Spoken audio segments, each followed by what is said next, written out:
the Moxstars podcast. I am one of your hosts, Evan Kunai, and I'm here with Christopher Ritter. Howdy. What's up, dude? How are you? Good, man. I'm chilling. I realized I didn't have a little anecdote or anything ready.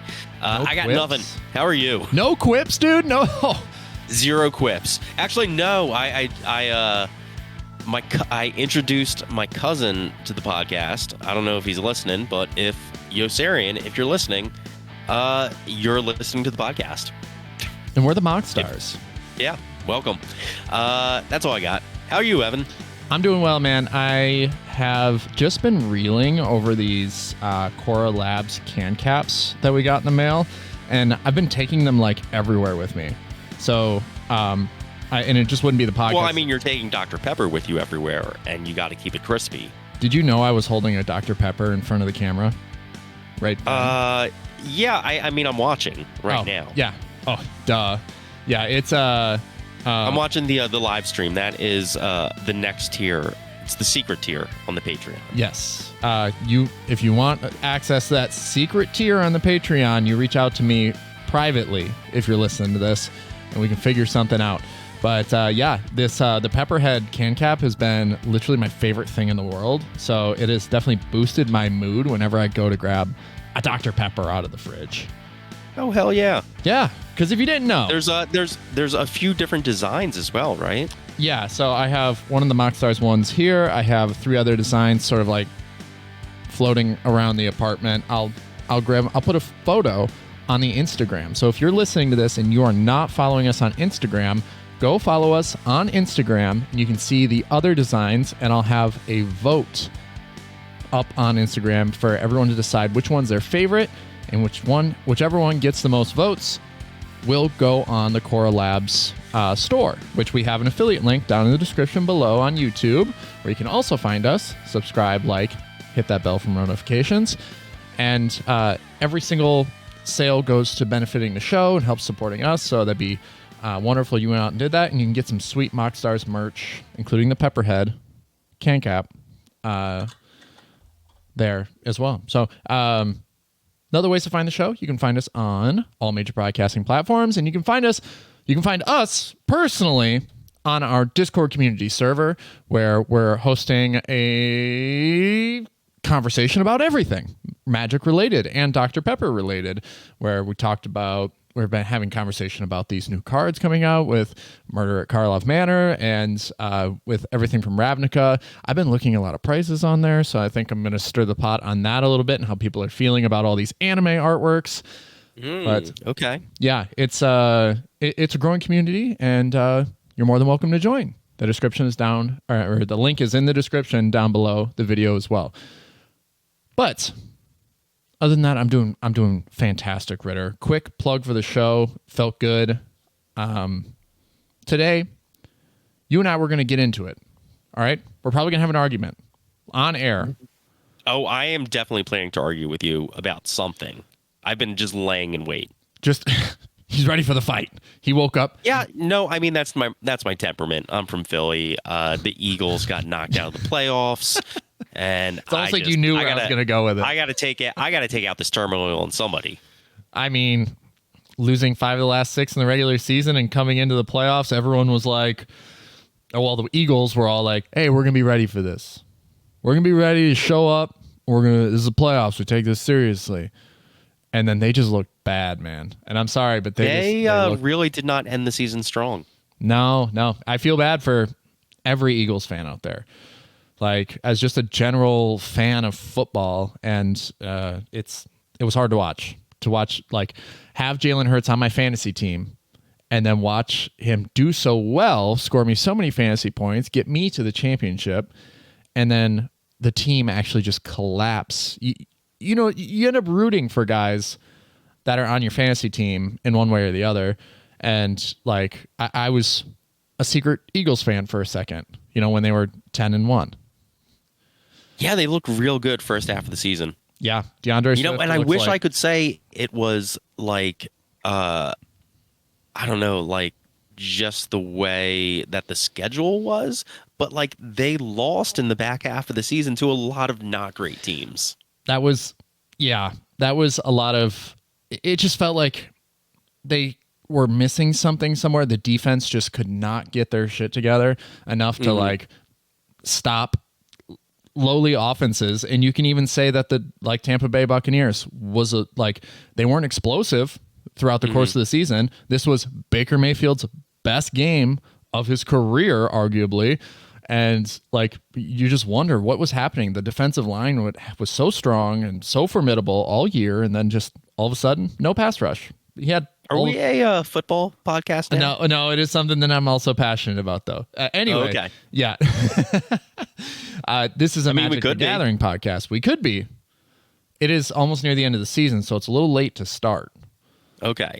Whereas like Magic is year round, Dr. Pepper is available in your local grocery store and other fine retailers. Yes. Yeah. Okay. Why we chose the field we're in.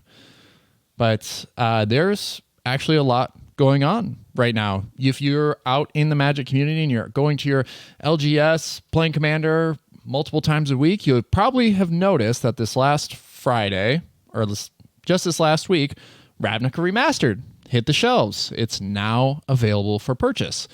And the thing is, I was looking at prices online, and I'm sort of like shocked. And no pun intended. No puns. That was not intended. But I was shocked because it's like the anime art Cyclonic Rift in foil. They want $100 for that. And I'm like, what? And then the base, like, this is Card Kingdom, so like buyer beware. Card Kingdom definitely has a little bit of they inflate prices. I don't even want to say like minimally. They do it sometimes dramatically, but yeah, seeing a Cyclonic Rift for 30 flat at release still surprised me. But all the Shocklands they were asking $12 for still, and so that's where it should be, $10 or $12.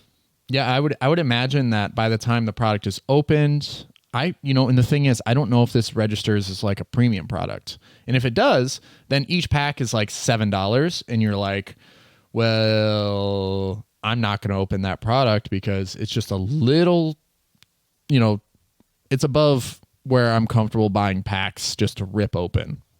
Mm-hmm.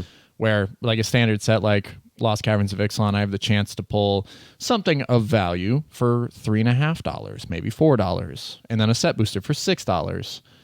So there's a little bit of like that discrepancy in like, I think, perception, which is why I think the play booster will be better for sales. Not talking about the game at all, but like better for sales, where that medium like $5 to $6 range, if that's what they're going for, is just going to lead to just more people buying packs and ripping packs, feeling more comfortable ripping packs. And that's kind of what Wizards wants, right? The maximum number of packs being opened. Right. Yeah. Yeah. Ultimately, that is better for business. That is better for the game if more. And also the premium products, God, I think in the community to be a little bit of a feel bad. There was a perception that, we're just being bilked at some point. Oh, yeah. What? The Double Masters VIP booster pack wasn't enough to make you feel like you were just a cow out in the field and get hooked up to the old milking machine. And it always feels bad to open a pack and not get good value out of it, and to get a bulk rare or mythic or whatever. It feels really bad spending $100 on one pack of cards and getting $2 worth of dog shit in return. Yeah, you get a dread boar. It's like, yeah, it just doesn't feel good. Even in the last Double Masters, I bought into that set pretty heavily. Talking about premium products, talking about premium sets. If Ravnica Remastered is that, it's like, yeah, there are plenty of reprints, and the mana the mana base construction can happen for relatively cheap now. You can get all your Shocklands at a decent rate, but when I bought into Double Masters, I was buying Smothering Tithe with the hand, the gold coins in the hand. That was such a sick art. And I probably paid $50 for a foil, and I look like an idiot right now. and it is sort of like, What's that bad boy going for ooh, in this moment? sub 30.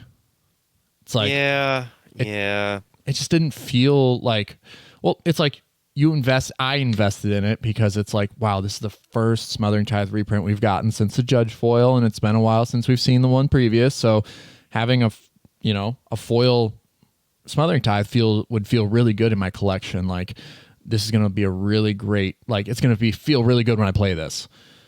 And then, so I paid upwards, 50, maybe even more for it. And then all of a sudden it's like, oh, we're getting a Smothering Tithe reprint in Commander Master. All this stuff started happening, and Yeah, I mean they have sort of burnt all their print equity over the past few years. Yeah. Or reprint equity, and there's an expectation now that outside the reserved list, nothing is going to hold value because everything's in danger of being reprinted, whether it's in one of the mainline sets, whether it's in like the collector's boosters of a mainline set, whether it's in a special product, whether it's in a secret lair, like, literally anything that's not on the reserved list, by its nature is available to be reprinted.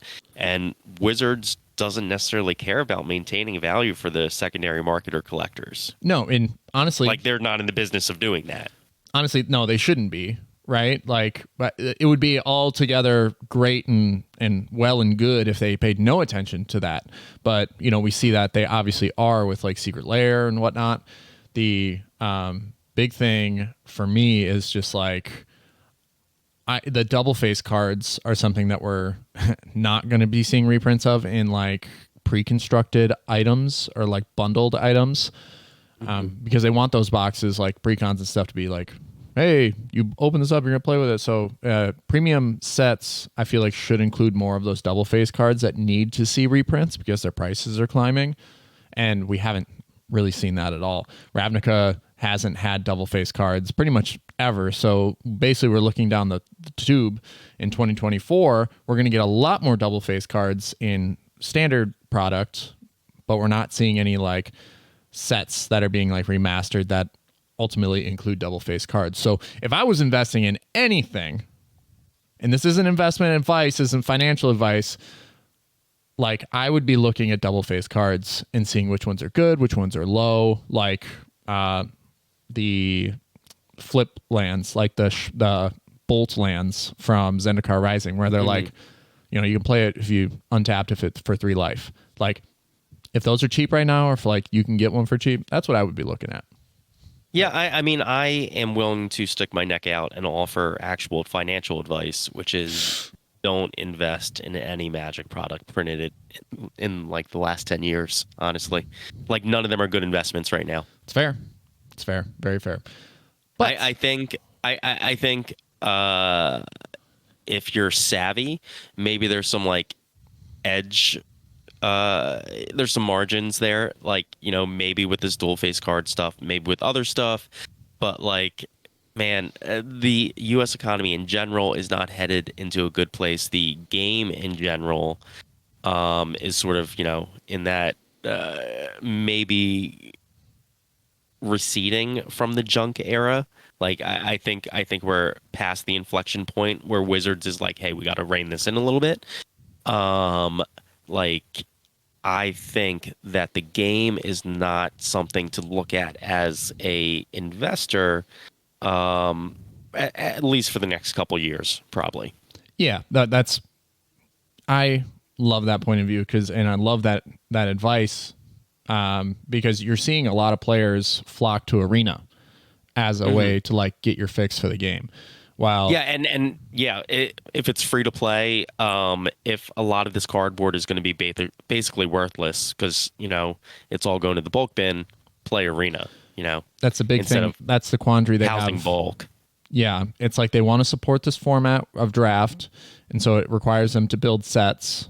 Like, and then you have all of these cards, and that is ultimately why I'm starting to feel that, like, you know what, I'll just get my draft fix in on Arena, because then I don't have to carry around like a couple hundred extra cards, and then it just builds up.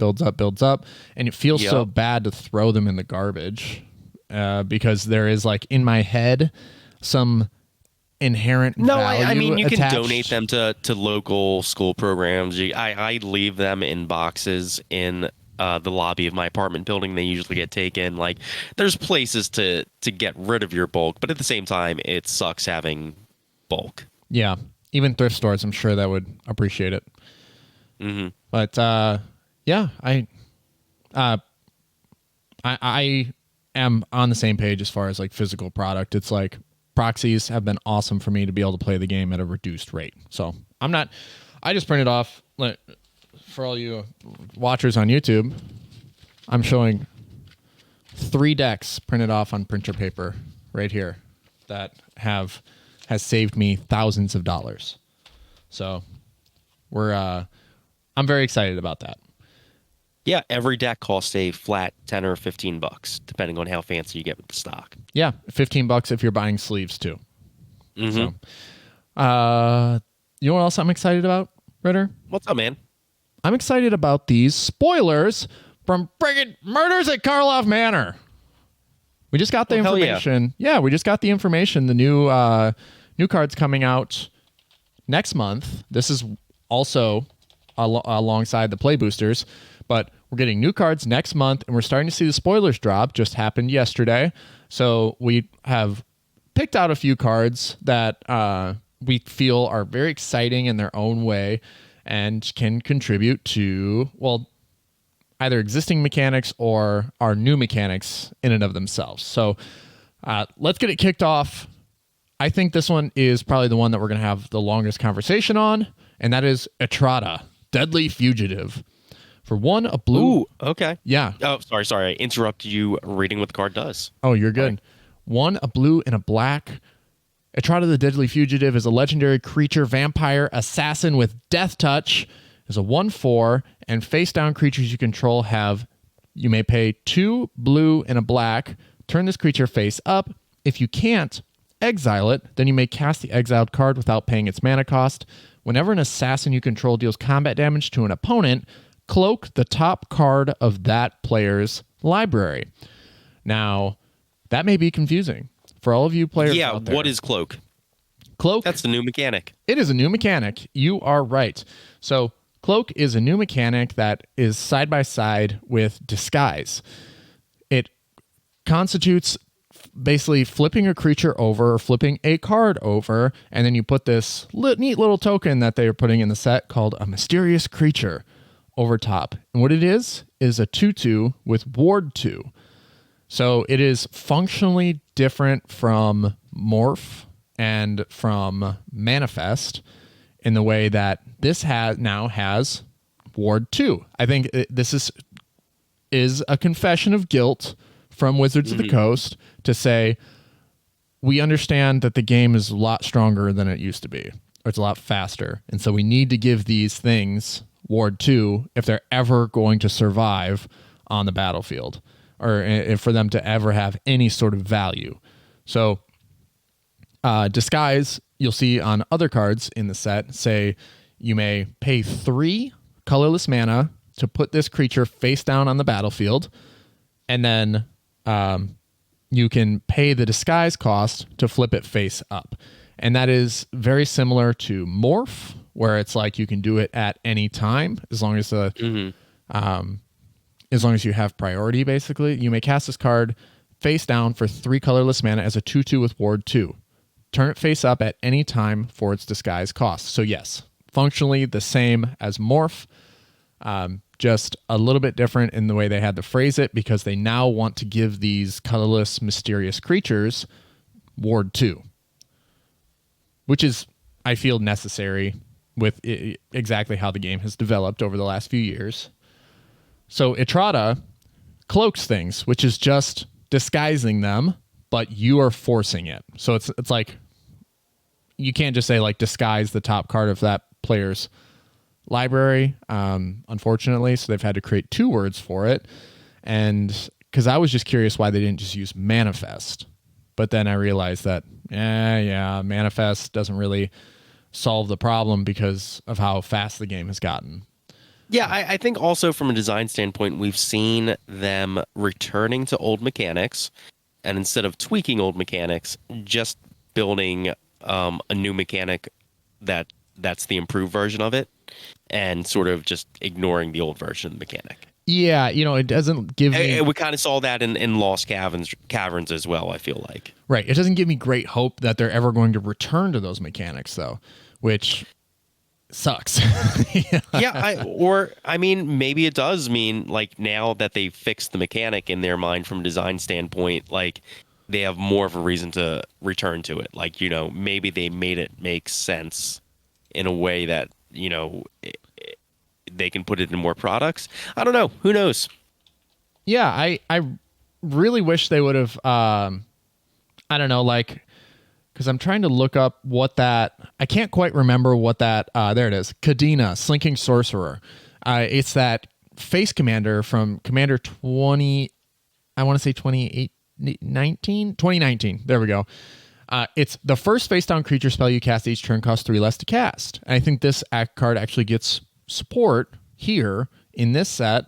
It is it's Sultai, so it's black, green, and blue. Whenever a face down creature enters the battlefield under your control, draw a card. So what's interesting about this is that this is going to reinvigorate this mechanic, and we're going to see cards sort of like come back into the fray a little bit, very circumstantial, but this doesn't like necessarily help like Animar no, it does help Animar. So I guess there are two commanders that are functionally getting upgrades potentially through this set, through the disguise mechanic, which is pretty cool. I just I thought that they were going to say like morph specifically on either one of them, but no, it's just face down things cost 3 less.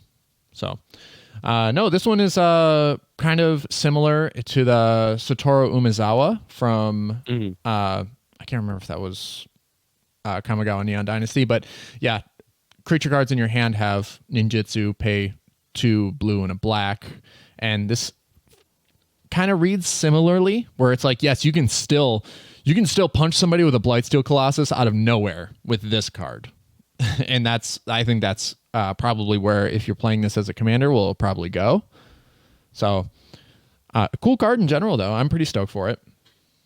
Yeah, it seems fun for sure. Yeah, we actually got more stuff today. So like, while we can reflect on some of this stuff that we saw yesterday, there is one card I definitely want to talk about from today. But let's move on to the next one. Krenko, Baron of Tin Street. This is a mono red goblin. Yeah, Go ahead, Ritter. No, you continue your thing. Sorry. All right. 2 and a red, legendary creature goblin, 3/3 with haste. Tap, sack an artifact. Put a +1/+1 counter on each goblin you control. Whenever an artifact is put into a graveyard from the battlefield, you may pay red. If you do, create a 1/1 red goblin creature token. It gains haste until end of turn. Pretty good. Pretty good. Oh, you can go now if you want. Oh, no, I was waiting for you to go off on the implications of this card. So I'm like, I read it, and a lot of these cards are more than meets the eye. Like, and that's not Transformer reference, but I feel like these cards have more depth than they say on their surface. So like, it has haste, so you can tap, sack an artifact, put a +1/+1 on each goblin you control. That's just like immediately comes in, does its thing. But this is where I saw it, and with how prevalent treasures have become, like that thought is always now present in my mind. Whenever an artifact is put into a graveyard from the battlefield, whenever an artifact from anywhere into a graveyard from the battlefield. Wow. So if an opponent cracks a treasure and you have red mana, create a goblin. That's pretty cool. But also, functionally, you are cracking a treasure for mana. Let's say you're cracking it for red mana. As soon as that treasure hits the graveyard, tokens hit the graveyard, and then they fizzle, they disappear forever. You can use that mana that you created to just make a goblin right away. So treasures just translate to goblins, which is, I think, where this card is going to like kind of go crazy. And I absolutely love that. And I'm just waiting to see what sort of like dockside loop can result in infinite like goblins with haste that can just win the game like right on the spot with Krenko. Yeah, it's very sick. Definitely a lot of combo potential with this card. Yeah. Tap, sack, and artifact. So sounds to me like there's some probably like what's that reclaimer? Used to be played in modern. It used to be a combo piece, or it's like you whenever an artifact goes this or an artifact goes to the graveyard, return one with lesser mana value from your graveyard to your hand. Do you know what I'm talking about? It rings a bell. I don't know though. Oof, my brain just too loaded with modern Magic cards to think about the older ones. Anyway, this one's good. I just feel like there's more to it than simply read on the card. Even then, I read it again and it was like, oh, an opponent throws something to the graveyard. Sweet. They crack a treasure. I have red mana. Sick. I make a goblin. I think that's pretty neat. We have a card that is going to make waves in standard and potentially bring mono green or some version of green back into a level of competition. And it is Axebane Ferox. 2/2 green beast, 4/4, death touch, haste, ward, and this has a new mechanic, collect evidence 4.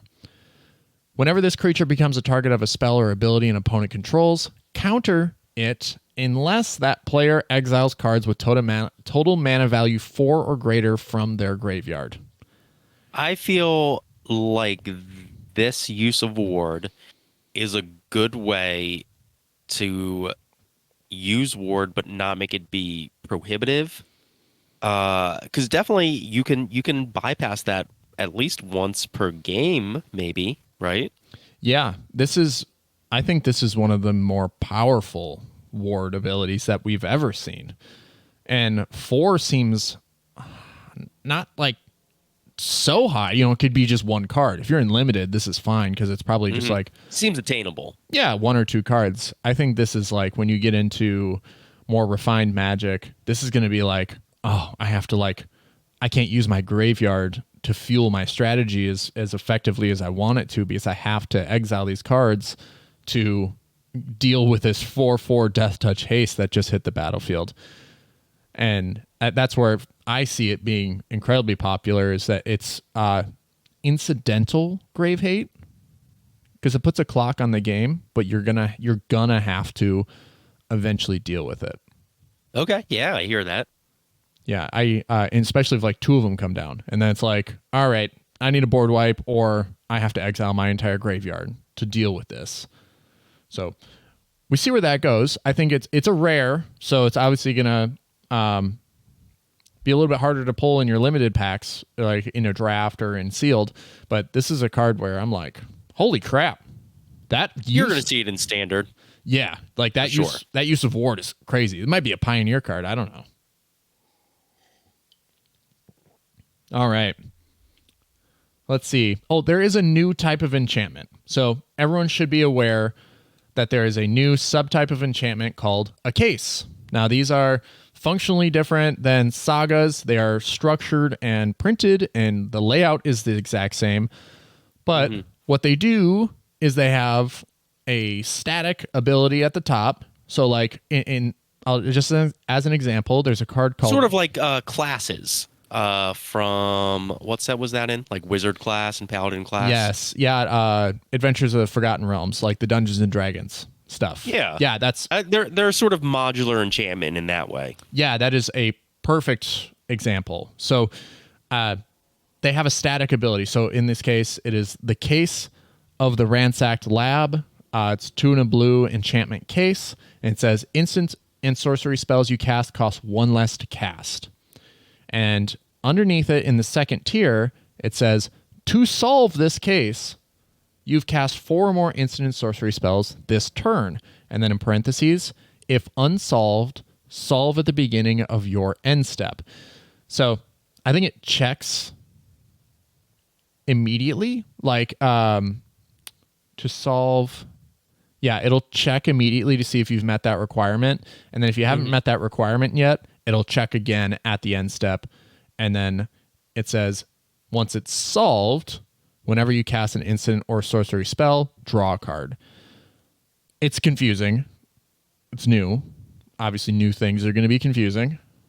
I don't know what the implications of this are on the game as far as enchantments go. It's new territory. So I mean, I think it's just we're gonna have to see more of them, see how many of them are good. Even this one, Case of the Ransack Lab, I think is the best one that's been previewed so far, and it's I don't know, fringe playable. I don't think it's a spectacular card. I think that's gonna depend on the strength of the cases that we see printed. yeah, we don't. There might be a case in every single color. We don't know Oh, yet. there for sure is because I see right now spoiled. I see one in black. You have Case of There's the one in white. Yeah, so yeah, there's definitely going to be a cycle, and probably a cycle at every rarity. But they're kind of fun. You know, I see Wizard class get played. I see Paladin class get played. I don't know if I've seen the other ones, but I could see one of these, if they're good enough, seeing a home in Commander somewhere. Yeah, I feel like we're going to see one that is just going to be a lot easier to solve. While like the benefit might not be at the solved tier, but like the static ability up top. Like Case of the Ransacked Lab, I think the value is already immediately there with instant and sorcery spells cost one less. With evasion, it being an enchantment, making it harder for certain like colors to deal with. Like red and black have trouble dealing with that. So it's going to have that going forward as well. It's also one of the cheaper like rates we've seen on that level of ability, where we've seen the ability to make spells cost like X less or one less or whatever usually costs 4. So we're seeing it at 3. I think they're testing the waters here to see if it's going to be balanced at 3. But we might just see more enchantment or non-land permanent removal available in this set. One that I am seeing, which was revealed today, which I just read, and I'm super excited to talk about it. Have you seen Unyielding Gatekeeper yet? I have not. What color is that in? It's white. Okay. Unyielding Gatekeeper. Yep. One color that's in a white, Elfin Cleric. 3/2 disguise, 1 and a colorless. When Unyielding Gatekeeper is turned face up, exile another target non-land permanent. If you controlled it, return it to the battlefield tap. Otherwise, its controller creates a 2/2 white and blue detective creature token. That's nasty. Yeah, that's a pretty rad card. That's like, I know they've been working on white and like how to like give it speed and give it flexibility and versatility. This might be one of the most flexible, versatile, effective pieces of removal that I've seen in a while for this color. Like this is a Skyclave apparition type removal here. Yeah, I mean you have to jump through some more hoops for it, but it is more versatile. You can you do this as a combat trick? Yeah, you can turn it face up at any time. So notably, I'm not sure if this will ever see play in CDH or anything like that, but it does get rid of the one ring, so that's great. The other thing is that it flickers. It also flickers if you controlled that. Oh, wow. Yeah, Wow. I mean it does does a bunch of different things. I think it's a very neat card. For sure, I would love to see what sort of interactions you can come up with here.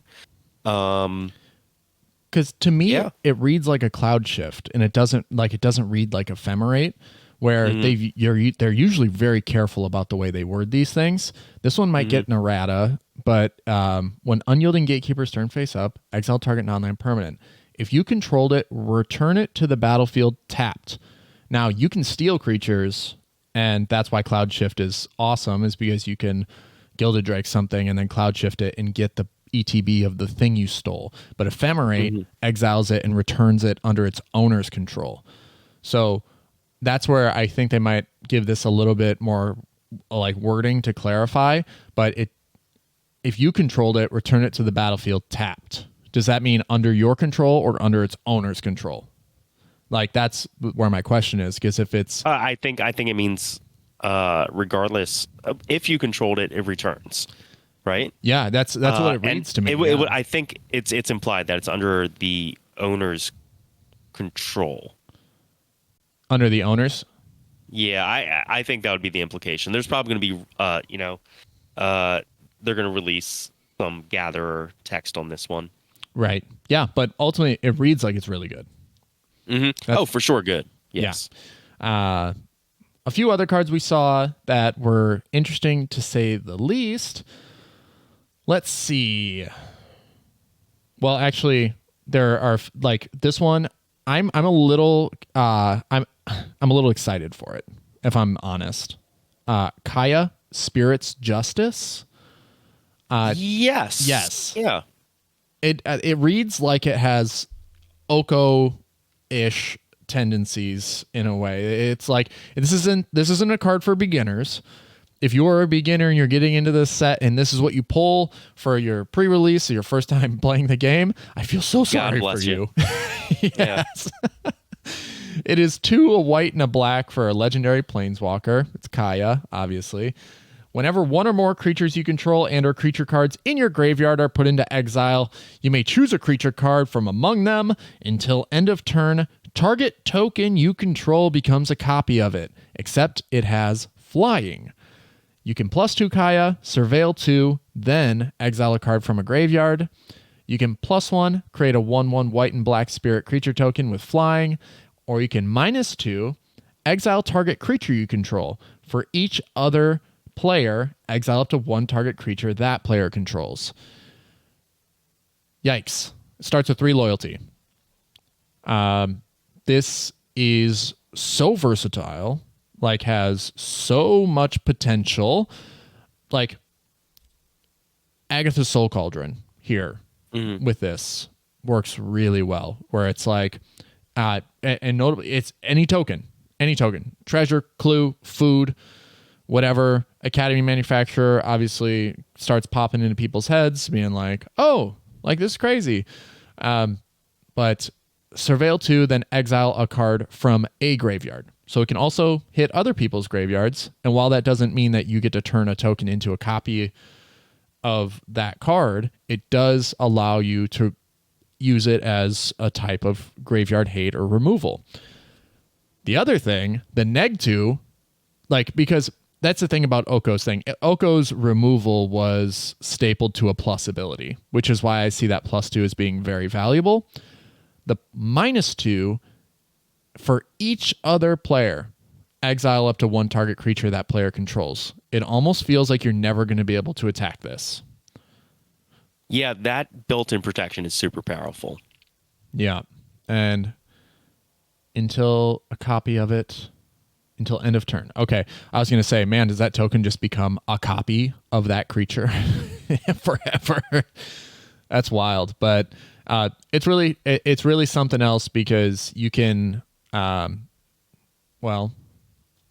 exile pretty much anything and make it have flying. Let's say Blightsteel Colossus. It's like that thing gets exiled. Usually the only way to deal with it. Kaya's going to be a great enabler to sort of like back that strategy up. Be exciting to see how that goes. But let's see. What else did I put on the list up there, Ritter? Oh, man. There's just so much now that came out today. We talked about Trata. We talked about Krenko. You posted the Cycle of Lands, the duels. They have the typing. They enter the battlefield tapped, and when they enter the battlefield, surveil 1. To me, these feel like a slightly better version of temples, and so possibly fringe cases. Nice to have it for like limited and stuff to have color fixing, but yeah, this is where one of our patrons, Meow Sarita, popped in and chimed in about like the potential for these.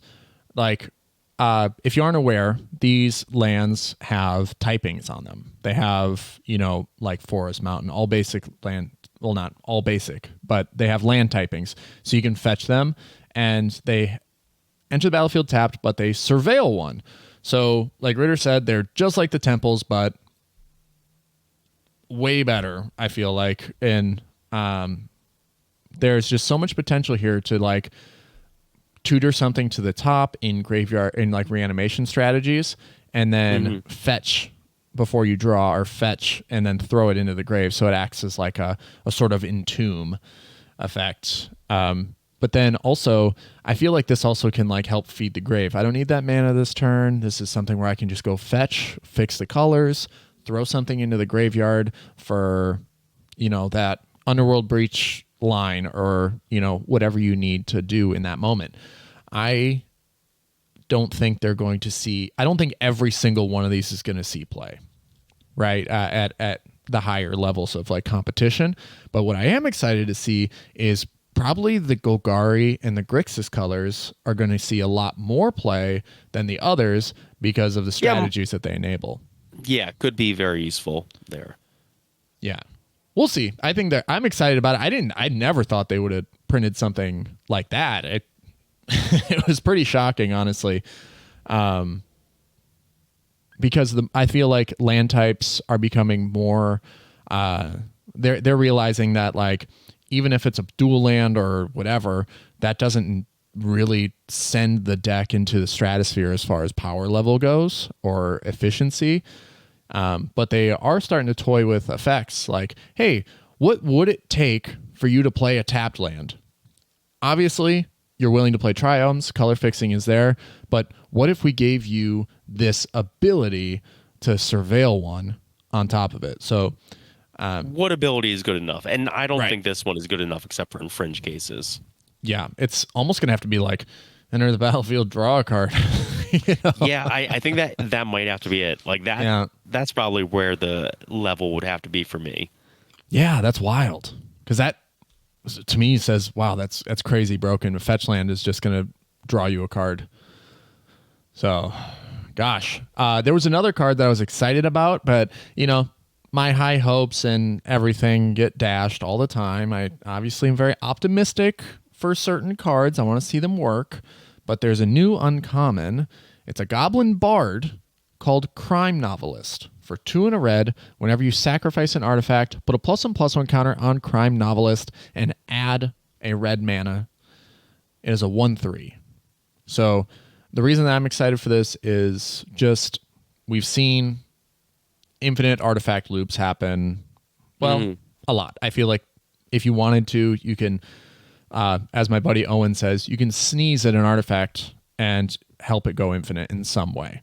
And this is like, I feel like that's what this potential has. It has the potential to generate infinite mana through. Yeah, I feel like it's just a little bit win more. It doesn't do it itself. It's not as good as like something like maybe like Bergie that like whenever this happens add a red mana, which is something I'd look at as something similar. Or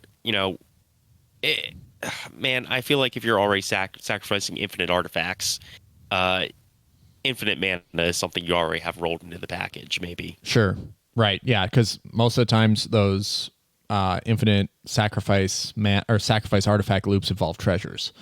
So this is just like doubles up on top of that. So yeah, it could be like the poor man's Bergie right now. If you don't want to go out and you don't want to buy a Bergie and you have an artifact strategy, you want to somehow stimulate and go into a big mana type thing in mono red, this might be it.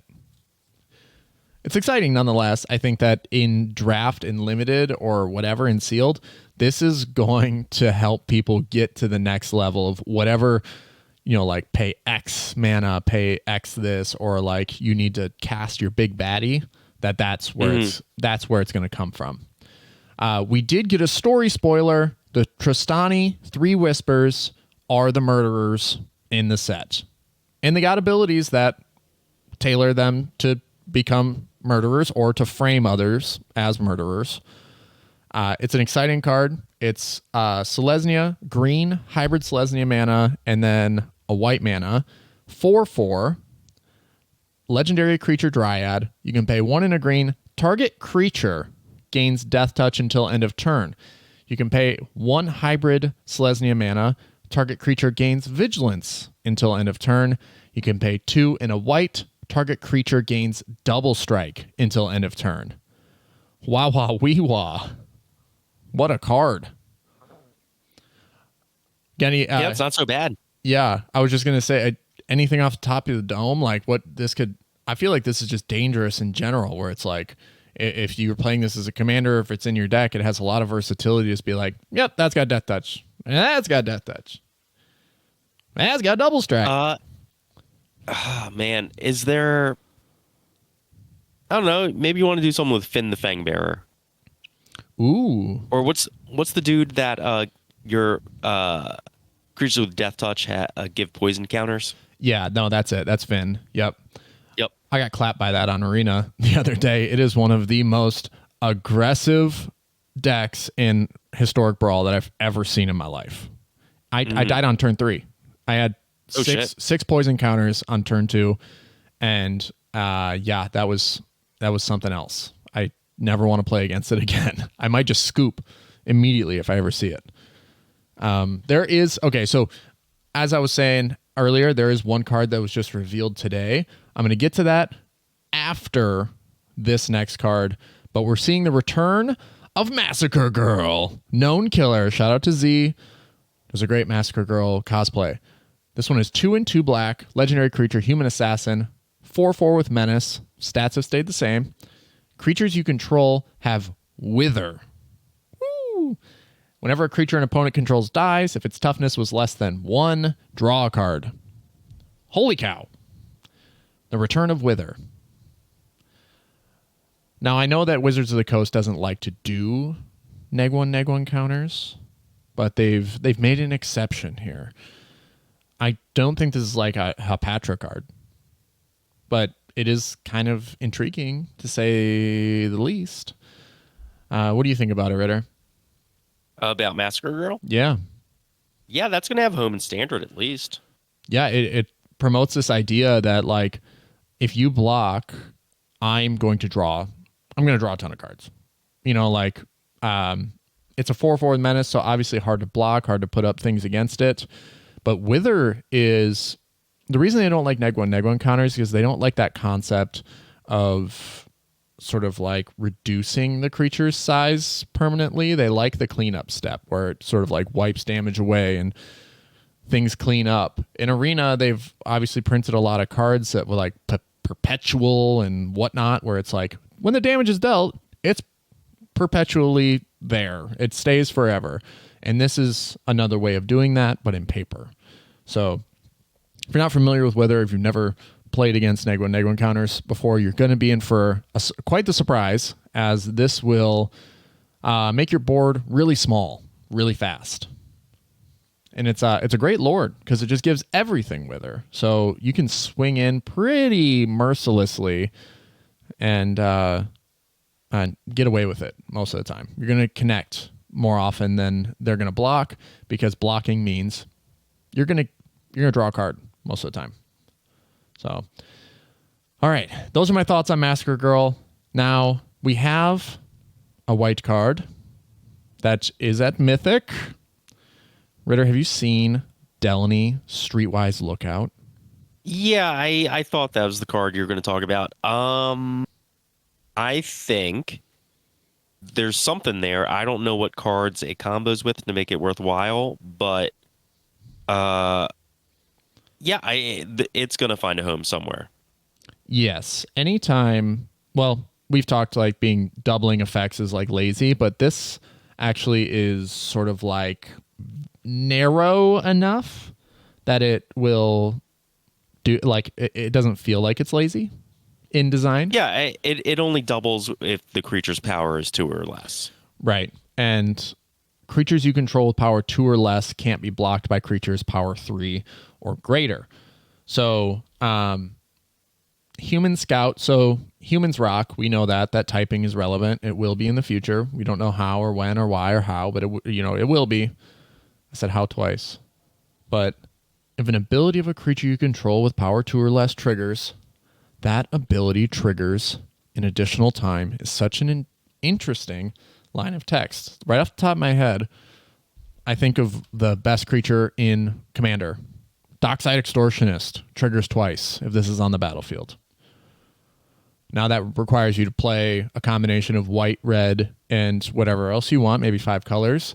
I don't know if there's enough creatures at that, under that bar, that would require a build around for this, like for you to like include this or a package deal with this in the 99. What do you think? Probably not. Off the top of your head. No additional thoughts. Okay. Yeah. Otherwise, we're just going to see how this one plays out. It's going to develop, obviously, very strong ability. See how it goes. I wouldn't be surprised if this ends up being that card from the set that people chase after.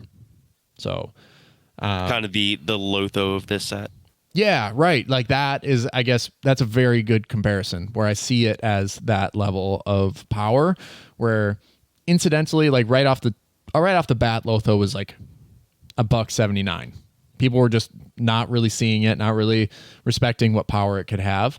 But after a second, all of a sudden, it's like, oh, I get a treasure pretty much every turn that that it goes around the table. And the life is an easy exchange. This is like, oh man, do you know how many creatures I run that are power 2 or less? You know how many of them have ETBs? Like you get Reclamation Sage is 2 or less. I think it's 2 power. So it's like you can run some packages like where you get double ETBs on that. That's like a pretty great little doodad. But you're also going to get like, combat. Like, oh, I dealt combat damage and I get to draw a card when I do that. Oh, I'm going to draw 2 cards now. Whenever an ability triggers, so that word whenever will become very important in relation to this card. I just don't know how many creatures out there are going to be like, oh, hey, yeah, hey, look at that. So exciting stuff. New set on the horizon. Obviously, when all this is revealed, we'll have a better idea of, the full picture and its implications on every card and all the tens of thousands of unique game pieces that already exist. But I'm sure we'll be having a lot of conversation about this. Ritter, is there anything that you are considering maybe building around? Ooh, so there are a couple things that are... this is something that in the set, so when you go to pre-release, they're trying to incentivize people to go to pre-release. There are a few cards like in, I think it was March the Machine, that when you went to pre-release, there was a 3-color legendary creature already put inside your little promo pack that you can't play in your sealed deck, but it is a way to get that card. They're doing that again with this set. And one of those cards is Voja, Jaws of the Conclave. Obviously, I'm attracted to this card because it is Naya. It is 2, a red, green, and a white. Legendary creature wolf. This is the first time we've seen it separate from his little elf buddy. But it is a 5/5 with Vigilance, Trample, and Ward 3. Whenever Voja, Jaws of the Conclave attacks, put X +1/+1 counters on each creature you control, where X is the number of elves you control. Draw a card for each wolf you control. So at the very least, there's a Vigilance, Trample, Ward 3 that says draw a card when it attacks. So a lot of ceiling here too. So you basically just build your entire mana package around dorks and elves and whatever, and then this just gets to be crazy big right away. Priest of Titania, blah, blah, blah, blah, blah, blah, blah, blah. It sounds like this could be the new elf ball commander moving forward. That's just why I'm excited about it. Yeah, that's a fun angle. Yeah, this... I know that like when they introduced the Golgari elves, that was a really like cool, unique way to start introducing elves from an older era that were like Golgari or included different colors. And this now I feel like I imagine we've already seen like Tolsimir in green and white. And we already have a few elves in Selesnya as well. I wonder if we'll see any red-white elves moving forward or anything that like comes along with this. But that's exciting for me. Have you seen anything in the spoilers so far that you're curious to build? No, nothing to build around. I think, the cards we discussed today, definitely some potential in those. I got to see how some of this stuff plays out. And we've only seen half the set spoiled so far, so there's some time. Yeah, there's a weird one here. Tomic, Wielder of Law, affinity for planeswalkers, but it's only 3 mana. So I wonder if it's meant to be a commander that is Super Friends focused. We'll see. I saw that card. That card's interesting. That's something I might slot into an existing deck. Right. Yeah, that'd actually make a ton of sense. Whenever an opponent attacks with creatures, if 2 or more of those creatures are attacking you and or planeswalkers you control, that opponent loses 3 life and you draw a card. So a way to sort of disincentivize, I think there's a way to pressure your opponents in Super Friends where they have to start swinging at your planeswalkers, where this is just going to yield value for you. So I think that'll about do it for today, Ritter. I think I'm tapped out. Yeah. Oh, is that pun intended? Yes, 100%. 100%. You are so clever. You really get me sometimes. Well, I'm tapped out. I don't have anything out after that. Sorry. Hey, no worries, dude. I think we kicked some ass today. I think we really outdid ourselves. This has been another episode of the Moxstars podcast. If you'd like to support the show, you can find us on YouTube. You can look down in the description below. You can find a ton of links. You can like, subscribe, and hit that bell for notifications. Amongst those links in the description below on the YouTube channel, you can find an affiliate link for Cora Labs, where you can find can caps and more products in the future. But any purchase made after clicking through the affiliate link goes to supporting the show. You can also join our Discord community. On there, we're talking about CDH and all these like different formats. So any conversation that you want to have, there's a platform for it there. And we look forward to conversing with you and interacting with you on there. You can also find us on all major podcasting platforms. And if you do us a huge favor and leave us a 5-star review, that goes a long way to making us look super duper cool. I think that's it. I think that's pretty much all I've got. Oh, and if you want to support the show even further, you can become a patron. On Patreon, you can become a supporter, join our supporter tier. You become an official Pepperhead. You get access to 2 exclusive channels on the Discord server, and you get access to these arena videos I've been doing. You get early access on the Patreon. Every single Monday, I'm releasing a new arena video, whether it's draft or brawl or whatever. And then those go public later in the week. And I'll also be streaming those events later in the week as well. And I'll have announcements for that on the Discord server. So a lot of stuff happening. I've got an entire content calendar here up on the board. Thank you, Willie, for the lovely Christmas present. But I've got a lot of stuff planned for the next few weeks. So look forward to more Moxstars podcast in the future. More stuff coming out. And a huge shout out to all of our patrons so far. You guys rock. Thank you so much for everything and supporting the show so far. All right. Let's get the heck out of here. Guys. See you next week. See you next week. Bye-bye. Bye.